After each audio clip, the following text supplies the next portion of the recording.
Okay, most people know me from info regarding kayaking, but for the last 15 years I have worked for a major outdoor retailer, and one of the things that I do is train people in how to fit someone in a backpack.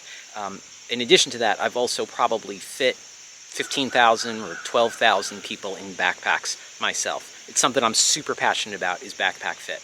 Today I want to talk about 5 tips for backpacking. Another video coming up will be actually how to fit a backpack, and another one on how to pack a backpack. So let's go.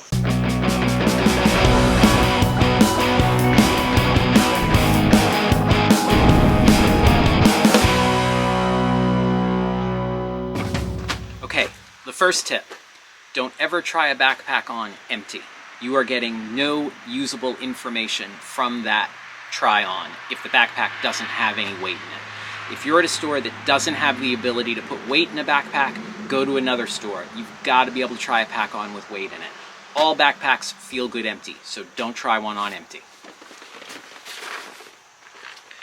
The next tip is about these guys right here. They're called load lifters, and load lifters cause trouble for most people. When you are wearing a pack and you tighten a load lifter, watch the top of the pack.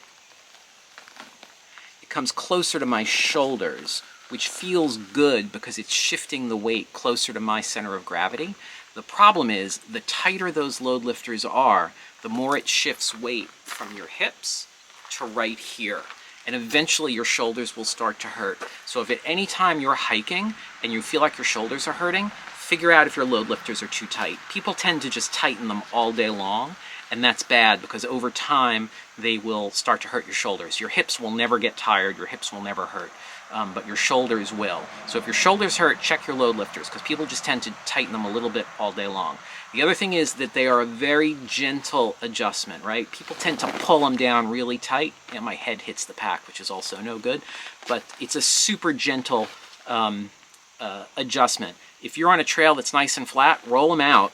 The top of the pack might bounce around a little bit, but that's okay because all the weight is right on your hips. Then when you start climbing, scrambling, descending, then you can start tightening them up, but you may want to loosen them once the trail flattens out. We also used to talk about the 45-degree rule for load lifters, that a load lifter, when set properly, was at 45 degrees. That's not always true anymore. There are some packs that don't like that 45-degree rule, so just keep that in mind. Not all rules are hard and fast. The next tip, you can use a pack cover for your backpack if you want to. I don't use a pack cover because it doesn't really make your pack waterproof. It makes your pack water resistant. It's only covering 3 sides of your pack, and for me, that's a little problematic. I tend to go out when the weather is bad. And since I put my gear in waterproof bags, I mean, because I'm a kayaker, I've got them, right? My sleeping bag is in a waterproof compression stuff sack. My food is in a bag like this, and then my extra clothes, which is pretty tiny, is in a smaller bag than this. Everything else that goes into my backpack can get wet. I don't care if my pots and pans get wet. I don't care if my stove gets wet. My tent is going to be wet anyway. As long as my sleeping bag is dry, my food is packed, and really, food is generally waterproofed the way it's packed anyway. This just makes it easy to do a bear hang. But my extra clothes are dry. I'm happy, regardless of how much it's raining. This one is probably going to break your brain. Don't buy your backpack first and then fill it with gear. Do it the other way around. The gear that goes into your backpack is going to dictate the size of a backpack that you need. If you buy a really small sleeping bag, you can have a smaller backpack. If you buy a really small lightweight tent, you can buy a smaller backpack. Most backpacks that people are using today range in size from 45 to 65 liters. The smaller the pack I can get you in as a pack fitter, the happier I know you're going to be. If you have a bigger pack, you're going to have extra space, and if you have extra space, you're going to fill it. So buy the big 3 first, which are sleeping bag, sleeping pad, and tent, and that will dictate what size pack you need. And packs like this one, which are available in a couple of different sizes, makes that a little bit easier.